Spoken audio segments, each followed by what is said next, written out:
Welcome to another edition of the Evoke cast, and I'm Coach Kylee, and today with me here is Coach Jesse Rich. And Jesse has a master's of nutrition. He's a coach at Evoke Endurance and an avid ultra runner himself.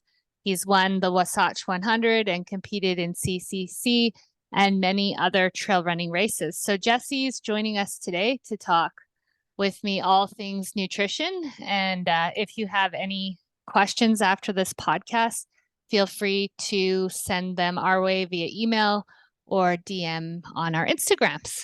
So, hi, Jesse. Welcome. Thanks for having me, Kylee. Happy to be on. No problem. So, maybe we'll just jump right in. I think many people, many of our listeners are watching the Olympics right now and seeing people racing all sorts of distances from 100-meter dash to marathon to triathlon. And I know one question that has come up for me in looking at these events is the different durations of them. So 100 meters is super short. The marathon is multiple hours. And just curious, what should we think about when looking at the duration of our event in terms of nutrition? What do you think of as a nutritionist? Yeah, really good question. So, like looking at the Olympics, there's anywhere from 100 meters to the marathon. And so nutrition varies drastically in those different events. Sprinting, you're looking at the creatine phosphate system, which isn't going to be very reliant on glycogen. It's a very fast acting metabolic pathway. And so those sprinters are needing to carb load just a teeny bit. I mean, it's only a 10-second, 12-second bout of exercise. So carb loading isn't as much of a deal. Sprinters are pretty heavily protein based as far as getting ready for those events. Whereas as you get longer in the distances, you're going to be more reliant on carbohydrates through the glycolytic pathway. So breaking down glycogen, which is stored carbohydrates, and then having to intake carbohydrates throughout. So obviously for a 10-second sprint, they're not eating. Even for 5Ks and 10Ks, they're not eating anything. They're just relying on fuel in their body. So yeah, even from the sprints to say a 5K, 10K, the system can change that they're using. So as the distance increases, the more reliant you are on carbohydrates. And so yeah, shorter events, you don't need to fuel during. It's really once glycogen is depleted, which really only happens about 80 minutes as a minimum, that glycogen is really depleted that you need to start intaking. But you just shouldn't just wait to 80 minutes, right? So you want to continue to keep your glycogen high by continuing to consume carbohydrates. So as the marathon, which is excitingly happening today, I'm going to stay up late to watch it. They're going to be fueling as early as they can to keep their glycogen stores high, intaking carbohydrates. Shorter events, no need to do that. You just need to recover and repair afterwards. So yeah, different distances have different systems, metabolic pathways, and depending on the sport, your macronutrient profile will change just a little bit as well. Mm-hmm. Yeah, Jesse, you keep saying like stored glycogen. Maybe can you just tell the listeners? I know it's stored in your muscles and your liver, I believe. Mm-hmm. Um, and I think a lot of people think this is like an infinite store. So like you carb loads, two loaves of bread and a bowl of pasta. But that's not actually what the athletes are doing, is it? Can you talk to that sort of carb loading concept a tiny bit? Yeah, there's a limited amount. It's anywhere from 2,000 to 3,000 calories you can store in your body through carbohydrates. So, yeah, muscles and liver, both combined, you can store a fair amount of glycogen. And there are ways to manipulate your muscles and liver to uptake even more of those Hmm. carbohydrates. However, those methods come with some risks. So, one of those methods is glycogen depletion, a few weeks out from races, even a month or two out from a Mhm. race. This is when people try to incorporate a lot of fasted training so that essentially what happens is your body acts, your cells kind of are sponges to glycogen and carbs. So the more you wring out your sponges, your cells of glycogen and carbs, the better they are at reabsorbing carbohydrates.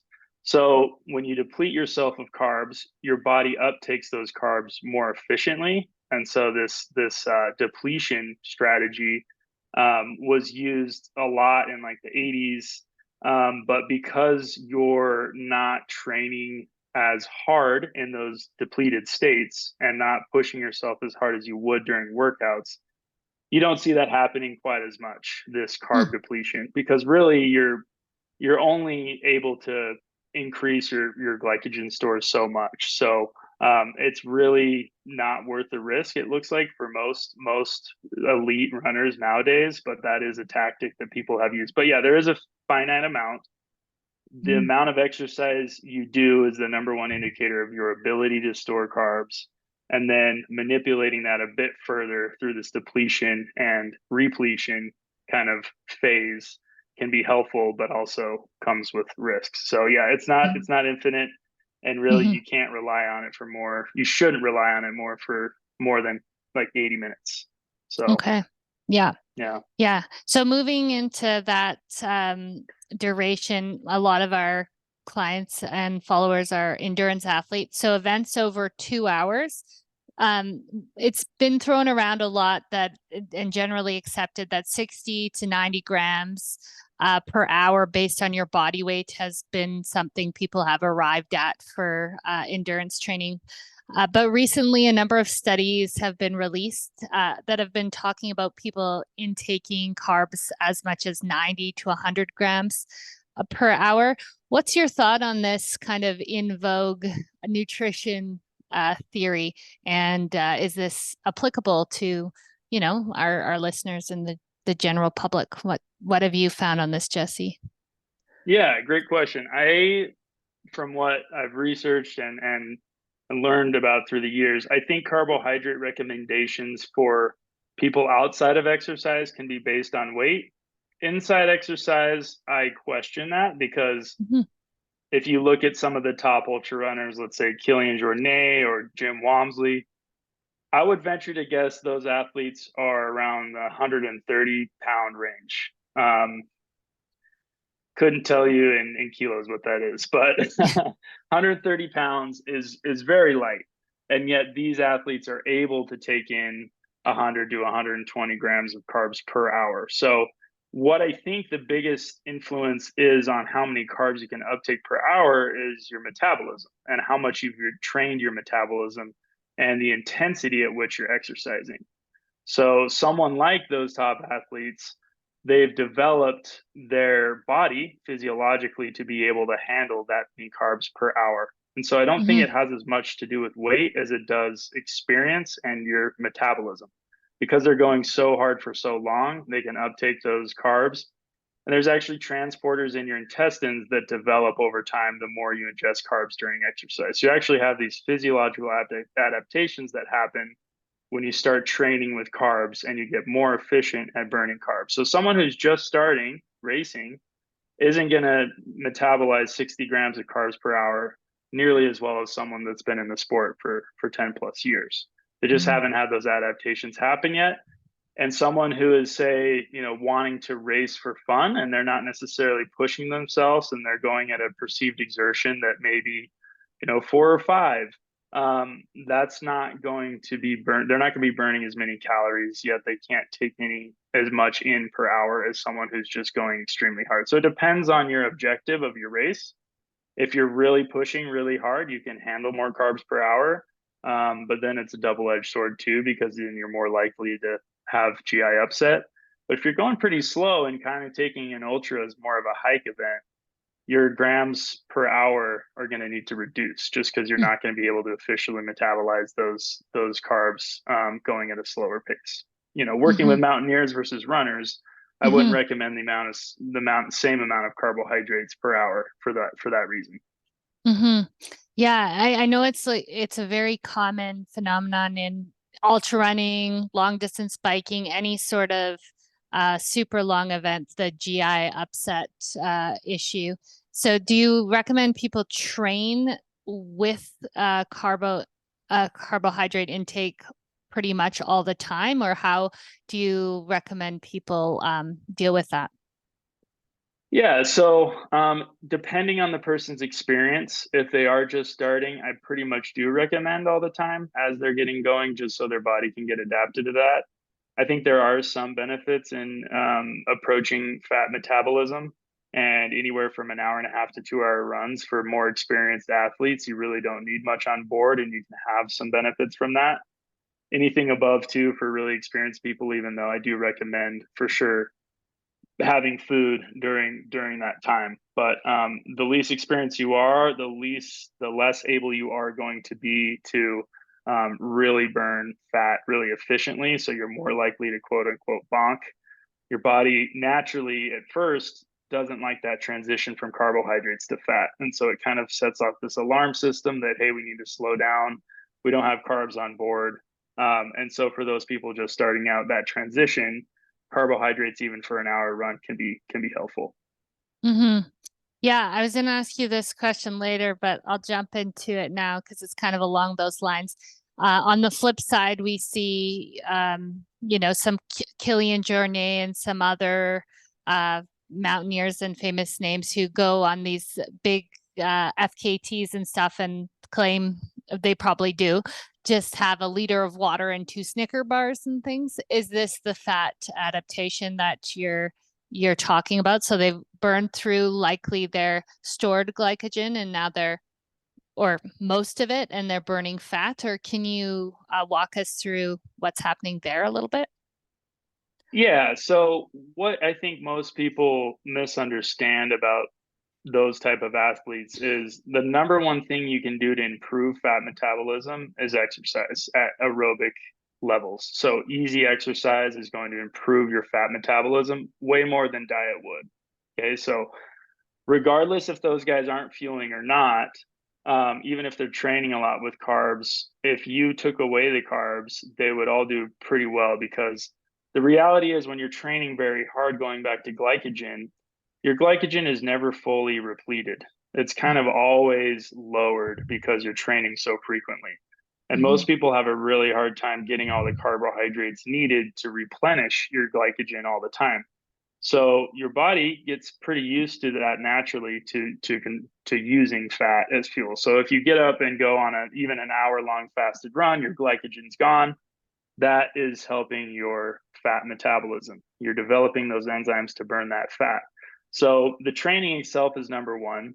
Um, what Killian can do fasted is incredible, and I think he's been doing that for a long time. Mm-hmm. Not recommended. I don't think that the way Killian approaches his nutrition should be replicated by someone who's trying to perform at their best. Right? We're seeing a lot of people. Yeah, this carb craze coming up right now is pretty cool to see, because the science kind of backs up carbohydrate and the effects it has on performance. So it's kind of contrary to the way Killian does things, and he does come out and talk about where, like, if he's racing and trying to have the best performance he can, he doesn't really do it that way. But it's training that he spends these hours and hours Mm-hmm. fasted, which again can have some benefit because you're less reliant on carbohydrates, but it also comes with a lot of risks that I don't think many people um, are going to do well with, right? Like burnout and elevated cortisol, a lot of weight loss, all those type Mm-hmm. of things can really come back to bite you later on. So what he does is pretty incredible, but I wouldn't say it's typically the most, you know, science-backed method of training for getting faster. Mm-hmm. Yeah, my understanding, like when I've heard him talk about it, it's often in the context of mountaineering too. So, which, like Mm-hmm. you mentioned, is a little bit lower intensity, I'd say, heart rate wise. So Mm-hmm. that could be part of it. And yeah, I agree with you. We're not Killian I did just Jornet. want to So, make, yeah, I want to make hmm a point there that you make. There is a difference, right? In hmm mountaineering, it is different. It is lower intensity. And the reality with mountaineering, I do work with mountaineers as well, is at altitude, a lot of them won't take food whether they like it or not. Their appetite's gone. They are nauseous. They're feeling sick. So to prepare for that, I do have some more fasted outings for them at that lower intensity, but Hmm. we're really sure to refuel appropriately. In ultra running, there is ultra running at altitude. All those things matter, but especially mountaineering, where you're going above 20,000 feet in some cases, Hmm. the reality is you're probably not going to be ingesting a lot of food. So you already need that system pretty well revved up, the fat Hmm. burning system pretty revved up. So yeah, depending on the context, depending on the intensity and duration, some of that fasted stuff can play a role. Yeah, I also think too, the one thing to think about with the fasted is part of the goal of training is consistency and how kind of the volume you can do in a week. And if you fast a training session that's like 4 hours, how it's harder to recover for your next training Mm-hmm. session tomorrow. That's kind of been a motivator for me because um, I've done, a 7 hour mountaineering peak here in Canada literally on a bottle of Gatorade and a couple chocolate bars as well. So it's Oh not, wow. yeah, like I can do that as well. Maybe it's like a schemo thing. But afterwards, like the next day, I feel pretty trashed. So if I Mhm. want to optimize training, the daily nutrition, I think, is an important piece for as well. Yeah, Um, just think about how many calories you burned in those 7 hours. You're not going to be able to make up that deficit that you created in a day. It may take several days mhm. to eat enough to get there. So Yeah, especially too, and with stage racing, I know there's like the Trans Rockies runs, and in mountain biking, there's these multi-day stage races. And sure, you could get away with bad fueling on day one, but come day three, it'll bite you in the butt. That's yeah. another, Oh, yeah, absolutely. Yeah. for sure. Multi-day, you really have to be careful. Yeah, yeah. Going back to the GI upset, if people are able to intake, you know, adequate carbs and protein, what are other reasons that they people could look at that they're still getting sick? Because this is a very common thing in long endurance events, I find. Yeah, yeah. I touch on this a bit.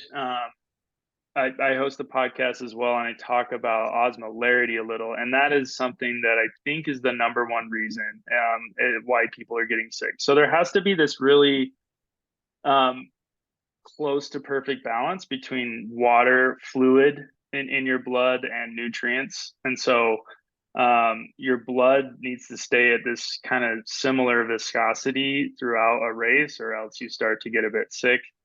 So dehydration. And then if you're not getting enough water for all the sugars that you're taking in, that amount of sugar without dilution with the Hmm. water is going to make your stomach pretty upset too. Most sports nutrition products are very highly concentrated in carbs, which is what we want. It's immediate energy. It's super helpful in these small little packs to be able to get, 30 to 40 grams of carbs.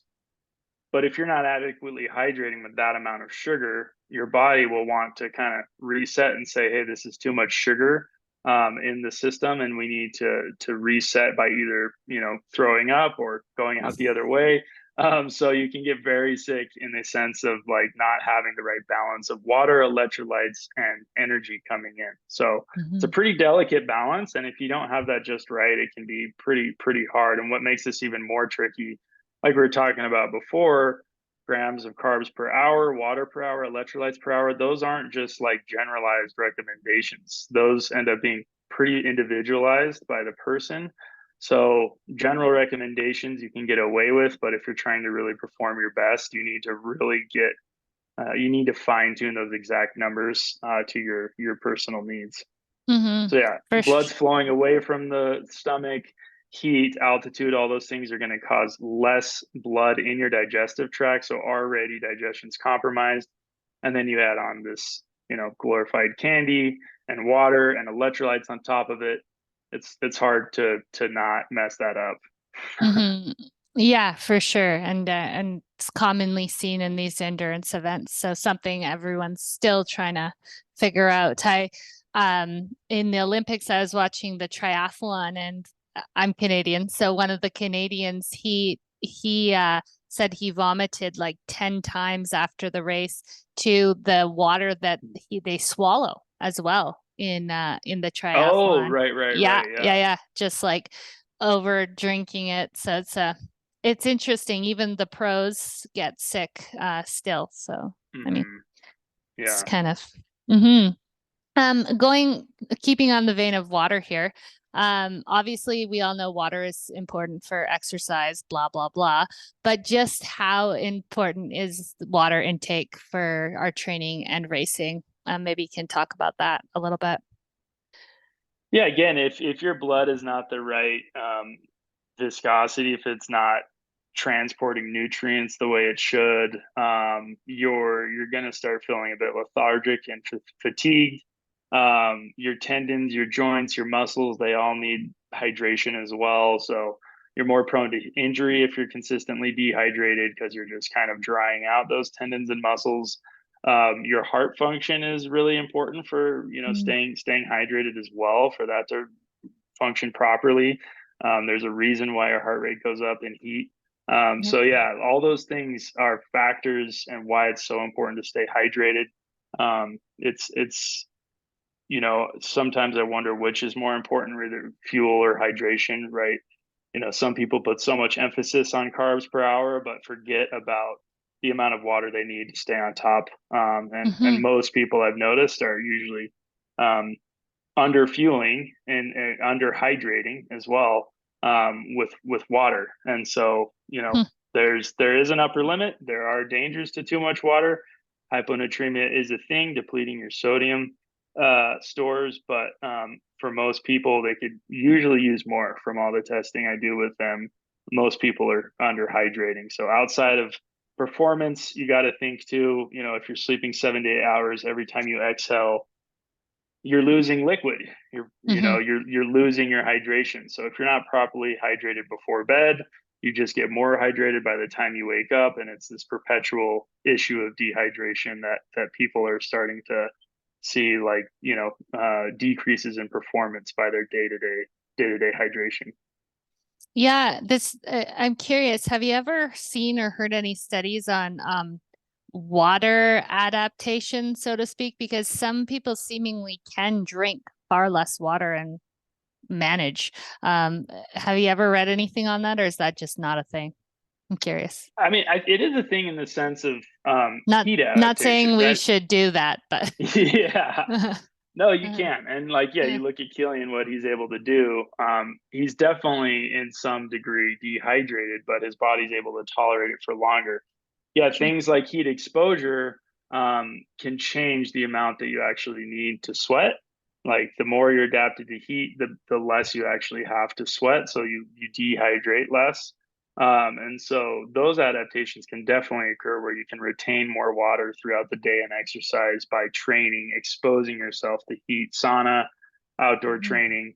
You can retain more water, but yeah, again, it's one of those double-edged swords. You could be just dehydrating yourself more by doing all that heat training and needing more water in the long run. So there are ways to need less water and to still perform okay with less water through heat adaptation. But yeah, it may not be incredibly beneficial to be out in the heat Yeah. every day. Yeah, I don't think it is. I mean, I've heard stories of in uh stage racing where people actually get saline or water IVs between days to top up their hydration because you can't physically consume enough to properly hydrate. That's probably banned, so don't try that. But Mhm. I can't imagine that would even be happening if it wasn't optimizing recovery, right? To get Right. fully hydrated. And I mean, Mhm. if you see people collapse from heat exhaustion and Ironmans and stuff, that's generally what they will do is pump them full of liquid, right?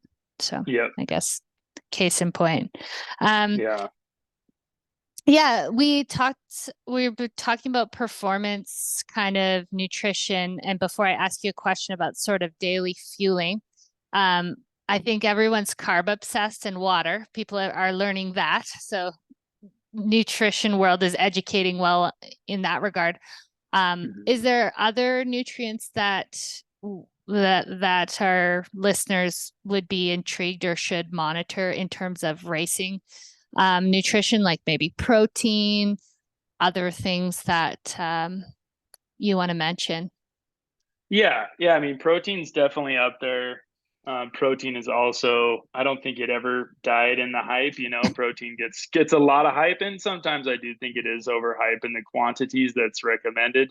Um, Mhm. you know, 2 grams per kilogram of body weight, or 1 pound, 1 gram per pound of body weight is really hard to do and pretty high up there. But I mean, research is pretty interesting in the sense that like that they're it's okay to have a lot of protein, but making it realistic for people is a bit harder to do.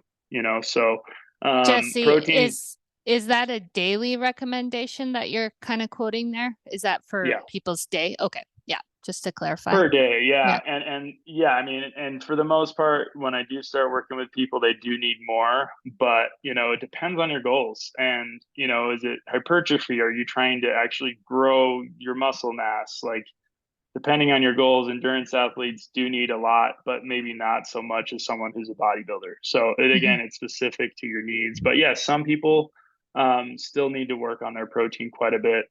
I touched on this the other day, but iron, anemia is a pretty common issue for athletes, even just in general population, right? It's the most common deficiency in the world. So making sure you get enough iron, especially if you're plant based, you need to make sure that you're hitting your numbers. It's one of the biggest performance killers there are.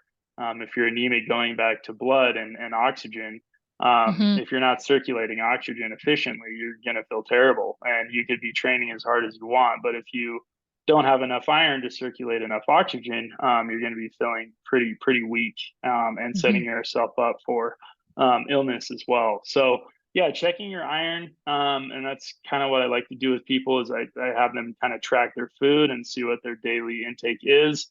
We do kind of look at all those micronutrients, although iron is one of the biggest ones we want to look at. Vitamin D is very high up there too. Hmm. Supplementation can be beneficial for most people, especially those that aren't super exposed to the sun. So iron and vitamin D are really big ones. But like I said, they all have a role in your body. So you definitely want a well balanced diet.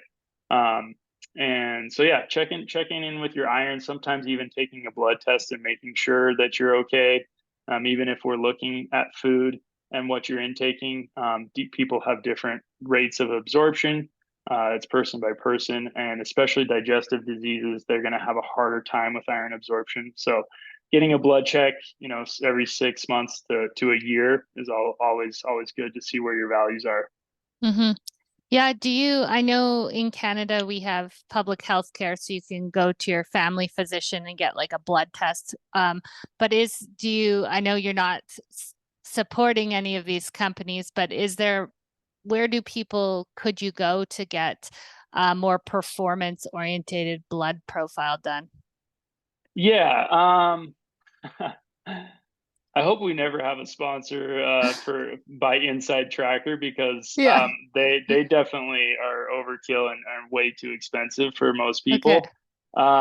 It is cool that they give you recommendations on how to increase those deficiencies that you might have, but you're paying double Okay. for Inside Tracker. So Inside Tracker, you're going to be getting some things, but the lab I refer people to is Ulta Labs. So imagine Ultra, but without the R. Ulta Labs. They're very affordable. You don't need to go through a doctor, and sometimes even through doctors here in the US, you'll still end up paying more through insurance than through a lab. So you Hmm. just order that through that website. You go to a local lab, you get your blood drawn. It's pretty quick turnaround. So that's the website I would recommend for people. You can do all sorts of Hmm. values, hormone panels, checking for Cool. micronutrients, all those things. So that's what I would recommend. No, no, Yeah. not don't mean to bash Inside Tracker, but you're going to pay twice as much for Yeah. sure for that.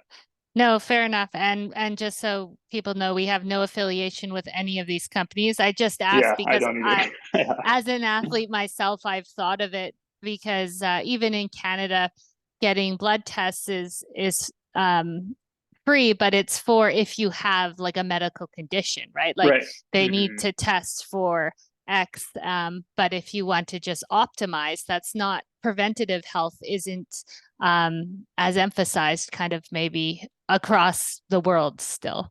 Yep. And so Same here. that's, Same in yeah, the US. yeah. I was curious. I've heard of iron deficiency in women because I'm a female endurance athlete, but commonly in men too. Do you see men with lower iron levels as well? Yeah, it Yeah. definitely still Hmm. happens.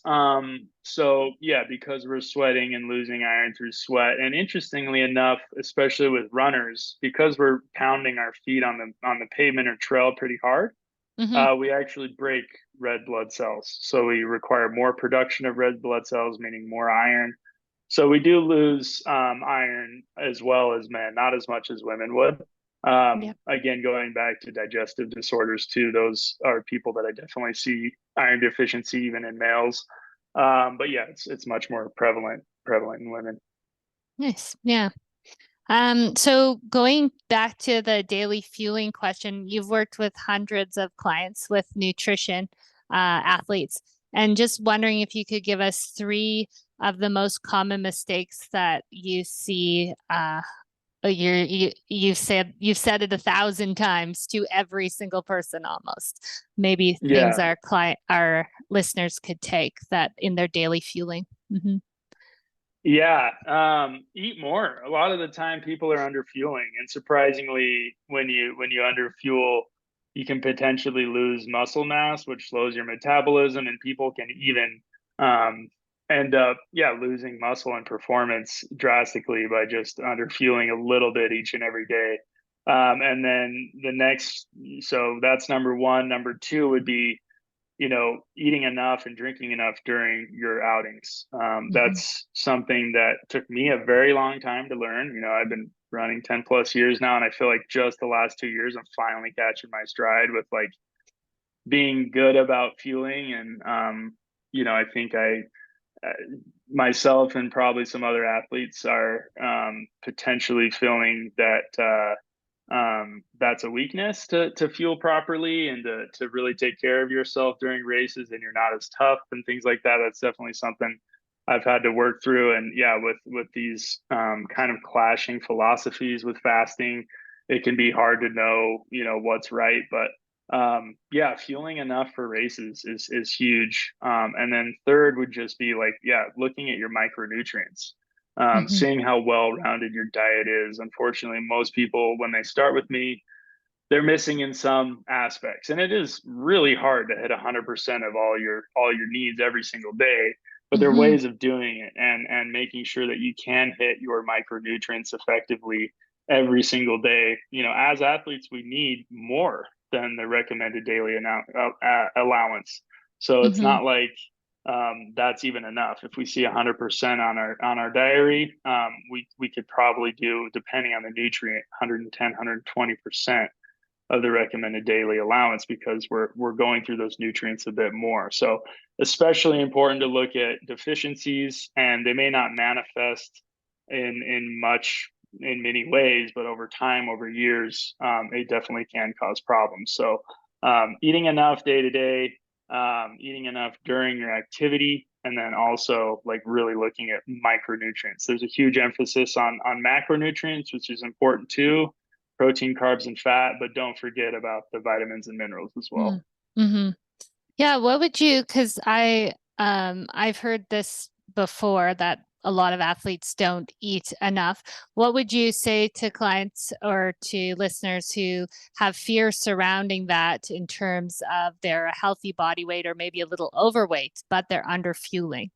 Because I Yeah, think that's a common feeling. They're like, oh, I can't eat more because I'm already optimal weight or I'm slightly overweight or whatever. So, mhm, yeah, and that's a tricky one too, because it depends on where their weight is, and if they're already at a healthy weight, yeah, they definitely need to be careful not to lose much more, because, like I said, muscle is the most metabolically active tissue we have in our body.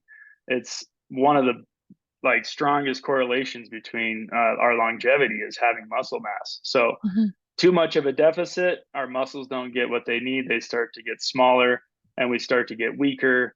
And then especially for endurance athletes, we have a hard time getting that muscle back because most of us don't strength train. Most of us, I'm really bad at that myself.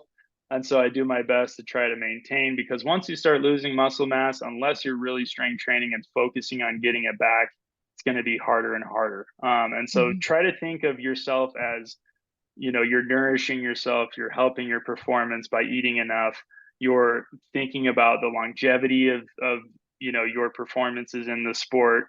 You don't want to just be a flash in the pan. If this is a lifelong thing for you, you need to stay nourished, you need to stay healthy, and you need to treat your body with respect and the food that it needs. Mhm. So that's what I would say. Mhm. Yeah, it's interesting. I have worked with nutritionists in the past, but recently just did that, like just a check in on my own of the macronutrients, even just during the day. And I maintain a very healthy body weight as an athlete, but realized my overall calorie intake was adequate, but more of it was from fat and not carbohydrate. And I was feeling tired. So I think just tracking these things, even if you're doing well, because I had Mhm. no issues per se, but um, you can optimize because, yeah, it's fascinating. So, and I know that's what you do for work, and we'll talk about that a little later, but encourage people to really delve into what they're eating. It's fascinating for sure.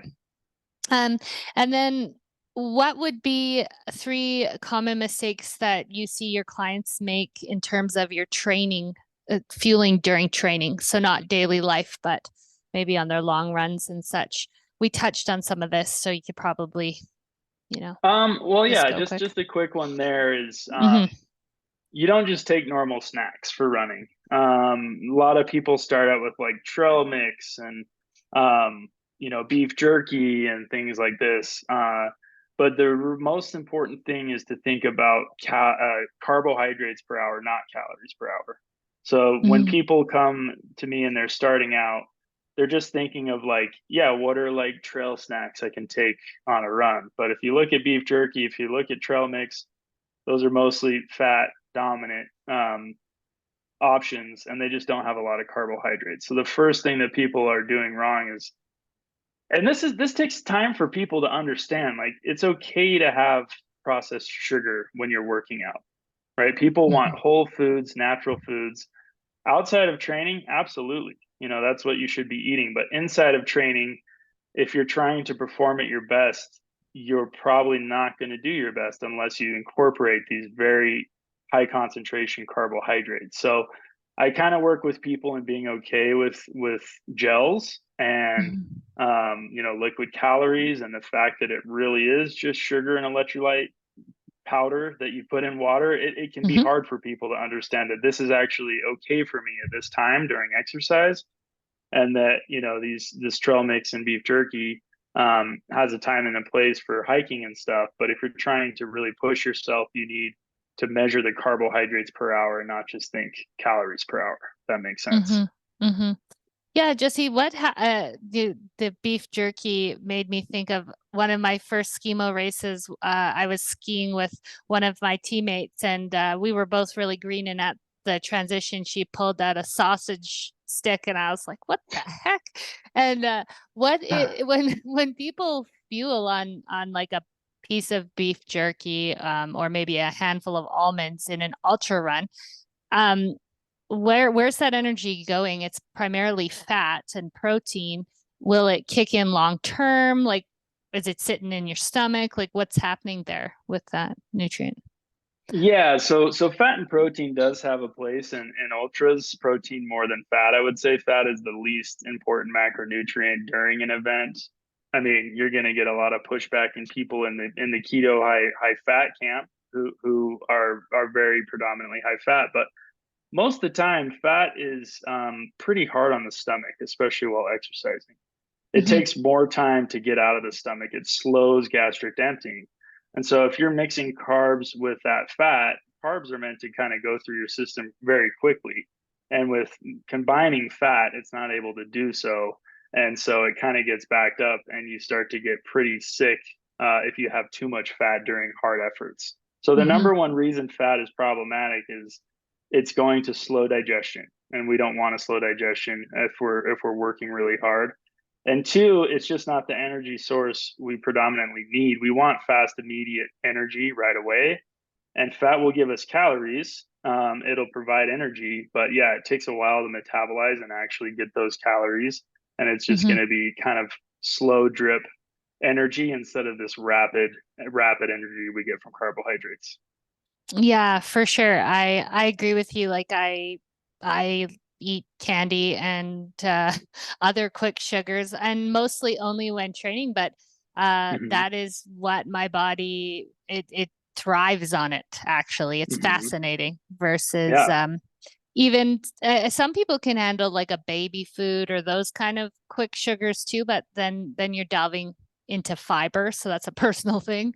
Um, Yeah. for people, but yeah, no, it is a hard sell with, diabetes and things. People think, oh, if I'm ingesting this hit of sugar, my blood sugar's going through the roof and it's going to be awful. But it doesn't necessarily happen when you're exercising those kind of huge insulin spikes, to my understanding, because your body's literally using it. I like to think of us as like Formula One race cars. And we're on, Hmm. once we've depleted the glycogen, we're on E, and you have to keep dripping gas or else your car just stops, right? Yep. Yeah. Totally. That's a great Yeah. analogy. Yeah. Yeah. Yeah. Yeah. I mean, there's more mechanisms at play. Insulin. You actually don't use nearly as much insulin while exercising than at rest. You use something called GLUT4 that comes out from the intestinal wall and grabs sugar Hmm. instead of insulin. So you actually are not getting these crazy. You're going to get blood sugar spikes because of all the sugar coming in, but you're going to handle that well, and you're not going to throw off your insulin during these events because you're using a different mechanism. So yeah, again, it's hard for people to understand sugars are good during exercise and won't affect your metabolic health in the long run.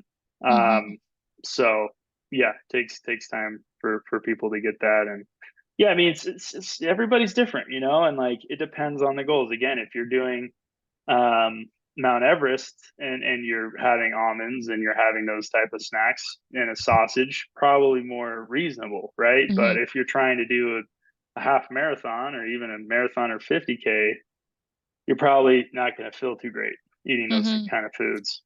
Yeah, like personally with sports, the closer I'm running to my anaerobic threshold, I find the more sugars I need to intake. Like mountain bike racing, it's heavily Hmm. like just below that threshold. And it makes sense from a physiological reasoning as well. But that's kind of a way I think about it as well. The higher intensity, the more sugar Hmm. dominant I feel. Yeah. Absolutely. Yeah. Yeah. I'm throwing this question in because I just thought of it and it's a personal question, but other people might find it interesting. I've gotten sick several times intaking caffeine. Could you maybe talk a little bit about caffeine for a high performance stimulant or athlete? How do you use that? Because it's effective. Um, Yeah. mhm. Yeah. Yeah. Yeah, caffeine has a lot of research around it, and it definitely is a performance enhancer. Some interesting things that can happen though is it can raise your heart rate and it can also raise body temperature. Um, and so, not only that, but it can also shunt blood away from the digestive tract as well. Because it's a Yeah. stimulant, you get more blood flow to the legs and arms. So you're already having less blood flow to your GI tract. You add in caffeine, even more of it's blunted to your legs and arms. In a result, you go faster, you have more energy in your legs, you feel more aware, you feel more awake. Mm-hmm. But the downside is you can potentially have some GI problems. So Mm-hmm. there are a lot of genes involved with caffeine. So some people tolerate it better than others. Some people just can't do it at all. I'm one of those people. I don't react well to it, so I have to keep away from it. Hmm. Others can just take 100 milligrams at a time and be totally okay. So it is one of those things that is very much genetic and as well tolerance. So, Yeah. if you're someone who drinks coffee every day, you're going to be more tolerant to caffeine as well. But it isn't rare that it makes people a little bit sick and more nauseous for those reasons. Is it an old wives' tale that like once you start caffeine, you should keep going with the caffeine because you like crash harder? Or is that No, an I actual thing? That's an actual thing. Yeah. Yeah, I mean, if you're starting on it, you kind of have to keep it going. And so that's what I yeah. recommend. If someone is okay with it and they're doing a longer race, start it right before night falls and just kind of go through the night and keep it going. Yeah, yeah, I have I opposite of you, I can intake quite a bit of caffeine because I am Hmm. an addict daily with the coffee. But yeah, the time I got sick, super sleep deprived and had two espressos, then I needed to race in 2 hours. I'm like, oh, I'm still super tired. I slammed a Red Bull. And I was Oh, just jacked at the start line. The race went great. And then I vomited everywhere. And I was like, oh yeah, okay, no. well, I'm finding the limit of the caffeine. And Yeah. then the other time I experimented with it was Rogers to Bugaboos, which was a 44-hour speed traverse. Oh And my wow. partner's an alpine climber, so he gave me these crush tablets. I don't know if you've heard of that. Hmm. It's a caffeine pill. And I was feeling desperate. So I was like, okay, I'm gonna take some of these crush tablets at like 1 in the morning or something. And but I didn't have enough to like keep me going through the traverse and Yeah. like like huge crash, I felt like. So Yeah. I think the moral of the story is experiment with it. It's fine, but maybe do it when you don't, when you're not in your key events. I think Yeah. so. Yeah. Yeah, Yeah, totally. yeah, You need yeah. to try it a little bit for sure, but yeah, it's almost like this artificial energy you're giving, and so your body's kind of overcompensating, and so once you stop taking it, you may experience that crash. That's totally normal, and yeah, again, it's an interesting balance for each individual of how much and how often. But yeah, Yeah. Yeah, it's interesting because I think there's an application there with alpine climbers as well. They often have to climb for, 15 to 30 hours, and that's this brand it's marketed to is the caffeine tabs. So yeah, yeah, interesting stuff out there. But yeah. Sometimes you yeah. just need it. I mean, if you're Hmm. falling asleep, you're just. I mean, the longer you're going, I think the more useful it can be. Hmm. But then at Yeah. the same time, for your case, like also really short stuff, it can be super helpful if you know that it's just a really quick event. You can take it right before and feel really good during, Yeah, but then you like might get sick after. it's kind of gross. Like I never ever drink Red Bull in my regular life. Like I'm a mom of two kids and we don't, drink Red Bull every day. But every time I do a sprint race, I have a Red Bull before and I swear by it. It just jacks Yeah, me right up. But I think for what you sure. said with the tolerance, because I don't do it every day, it has a really good Hmm. effect. Yeah. But yeah. Um, Anyways, I was going to ask you to tell us a little bit. You're a coach at Evoke, but you also have a nutrition business as well, and you help many of our clients at Evoke. Maybe just talk a tiny bit about that, and also why you started it. I always think that's interesting. I know you have a master's, but uh, how has nutrition been impactful for you and your race performance? Yeah, yeah, totally. Great question. Funny enough, I actually had a very terrible first ultra experience because of my nutrition. I had some idea of nutrition and thought a salad and a huge hot Epsom salt bath was a good idea before my first ultra. Woke up really sick, had a terrible day, couldn't keep anything down. I was like, maybe I need to rethink, maybe nutrition inside racing is different than outside. Maybe there's two different sciences here. And so Hmm. I pursued nutrition and I was glad that I did and learned surely enough that, what you're eating outside of training and inside of training is almost a completely different science. And so understanding both of those components and balancing them well in your life is really important for performance. And so, yeah, nutrition rundown started just over a year ago. I started as a general nutrition brand. Forward Progressions is my previous business, And then I decided to kind of get into running and endurance specific nutrition. So now it's like I mostly work with athletes in the endurance space. And two different products I offer. One is like, okay, we need to help you with your event. Let's look at the aid stations. Let's get you dialed. Let's make sure you've got everything you need.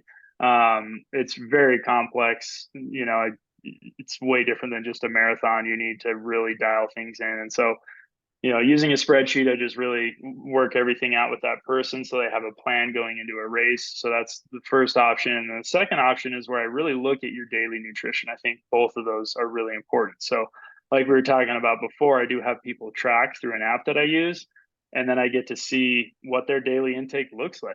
Mhm. Interestingly enough, there's in the nutrition space, there's quite a bit of pushback of tracking, and I totally understand people with a Mhm. history of eating disorders. Totally makes sense not to track, but for me, it just makes a lot of sense. Like if you're going to work on your finances with an accountant, you show them your budget, you show them your bills, Mhm. you show them your spending. You need all those details. And so for me, understanding the in and outs of someone's diet to really be able to help them, I have them tracked, and as a minimum 3 days a week. And then every week I kind of see where we can tweak things and talk about where there's some problems and what they're doing great. So yeah, those are essentially the two products I offer that, depending on the needs of the person, are pretty fun. And yeah, I love my job Mhm. and Mhm. being able to coach too. Some people I coach and work on the nutrition, and some others through Evoke as well. I get to talk with the coach or see the training that the coach has written out and understand better the nutrition needs of those people. So Mhm. um, yeah, I really love Yeah. both aspects of it. For sure. Yeah, we'll link the nutrition rundown in our show notes. So if you want to check that out, Jesse's website. And yeah, I had a coach and he would always say, you can't out exercise a bad diet. And I think that is true. It's a huge, so many of us we exercise all the time, but a huge piece is the fueling, and it's underemphasized or a lot, I think, in terms of performance and weight management and all these things. So, Hmm. yeah, Yeah, and unfortunately, a lot of people like use eating poorly. They use exercise as an excuse to eat a much more poorly. And in reality, sometimes you do need those extra calories, but over time you'll pay the price if you have a terrible diet, even though you're exercising a lot. You need to mhm. balance that out if you want to be doing it for a long time and feeling good. Yeah, for sure. I mean, you hear stories of super fit people having heart attacks and some of that, and other health conditions, and of course, some of that is genetics for sure. But just because you exercise all the time doesn't mean you're eating healthy. So it's important to Hmm. remember. Anyways, last question, which is kind of fun. I know you and I have talked outside of this, and we both love the Olympics, and we've been watching it. Anything putting on your nutrition hat that's kind of been interesting or stood out to you watching these incredible feats of athleticism? Any events that were kind of fascinating? I mean, I've been loving the running, and it kind of off of nutrition for a second here. Just the difference in body types Mm, between even 200 meters and 400 meters. Like, yeah. it is amazing how specific the body has to be to perform at its full potential in a certain event. Mm-hmm. And then of Mm-hmm. course you look at 5K and 10K to marathon. Those are all kind of similar body types, but 100 and 200-meter runners look completely different than even a 400-meter runner. So 200-meter difference, but an insanely different body composition. So Mm-hmm. the specificity of the athletes, and I look at that in all the other sports, the high jumping, completely different body type, and Mm-hmm. it's just really interesting to me that those people happen to find that sport that matches kind of with their body type. And some people break the mold, which is really cool. There's some people Mm-hmm. that Mm-hmm.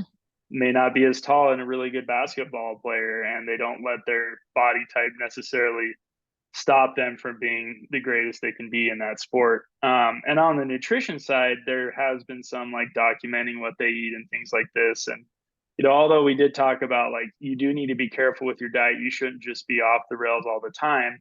It's cool to see, going back to the sprinters, that even people that are like trying to get down to the nanosecond in their speed they still like eat some processed food.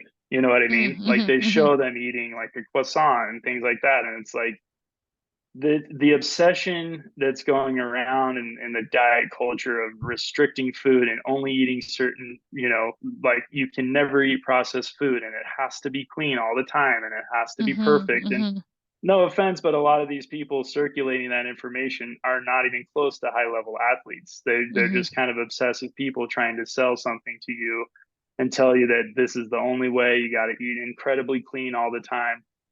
It's important to eat clean, but like you can also enjoy yourself a little bit and have a, social interactions with people at a restaurant and be able to get Yeah. something off the menu, and Mm-hmm. some at some point it's a little bit too restrictive what's being promoted online. And honestly, I'm kind of reframing my beliefs as a nutritionist, and there's either like way too lax and everything is acceptable, or way too strict where you just never enjoy yourself. And I'm like trying to like be right in the middle with people and just like Mm-hmm. understand that discipline is okay, but also being able to enjoy yourself in social settings, especially. So yeah, these Mm-hmm. people are trying to work on nanoseconds and they're eating croissants. So Yeah. what does that tell you? These are the best in the world. So I don't think we need to be like completely obsessive and make our lives.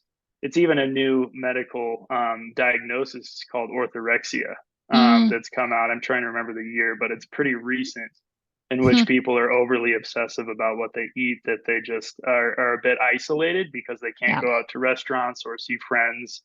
Everything Mm-hmm. has to be homemade, never from a Yeah. store kind of thing. So it's kind of sad that that is actually a medical diagnosis now. Mm-hmm. So don't Mm-hmm. let yourself go that far. Yeah, no, I think as a athlete myself, one thing that's always stuck with me, going back to that car analogy, is looking at all food just as fuel. So a croissant isn't inherently good or bad. It's X amount of carbohydrates and sugar, just like a sweet potato. And Hmm. it's just fueling. I mean, there's difference in the nutrients and the Right. Yeah. vitamins, Yeah. obviously, but it's a fuel. And so Yeah. I think Absolutely. that's something. Yeah. The other thing I was gonna mention that stood out to me at the Olympics, you might have seen this, there was this female rugby player who got Hmm. shamed about BMI because her BMI basically shows she's obese or something, and someone called her out on that. And again, I was just so happy that awareness around some of these metrics that are created by diet culture, pharmaceuticals that are useful. They're tools, but many athletes actually are obese on the BMI chart because Yeah. they have tons of muscle, the sprinters and whatnot. So I thought that was Hmm. a neat dialogue to see, and a different body type she had, like um, what's the not ecto, endo, more endomorphic, like carries more body fat and it's healthy for her as Hmm. an athlete. I thought that was cool. Yeah, and the other body Yeah. type thing that stood out to me was the difference seeing like true fast twitch people who aren't super jacked, like in speed climbing. Some Mm. of the there was some, I think some of the American sprinters, or yeah, they're sprinters, I guess, up the wall, not super muscular, but I'm like born with fast twitch fibers, right? And Mm. Scott always says sprinters are born and endurance athletes are made. And I was like, just Hmm. it's on display right there. This twig of Yeah. a person is just so fast, and Yeah. clearly just genetic sprinting fibers, which it's the Olympics is as a coach and a nutritionist, I think it's such a nice, interesting spectacle of Hmm. specimens, if you want to say, of like optimal and interesting body types and performances. I really enjoy it watching it from that Hmm. perspective. Yeah. Oh, it's so fun to watch. So interesting. Yeah, yeah. I'm sure we could go on, but um Canada's doing great too. US though is crushing it, especially in US is doing all athletics. right. Yeah. Yeah, Yeah. Yeah. yeah. Uh-huh. Yeah, the track athletes are just phenomenal. But Yeah. mhm. Well, thanks for your time, Jesse. And if people want to connect with Jesse directly about nutrition, we'll link it in the show notes or on Instagram. And like he said, he offers everything from phone consultations to daily one-on-one kind of nutrition products. And yeah, thanks, Jesse. Have a great day. Thanks for having me on. Talk to you later.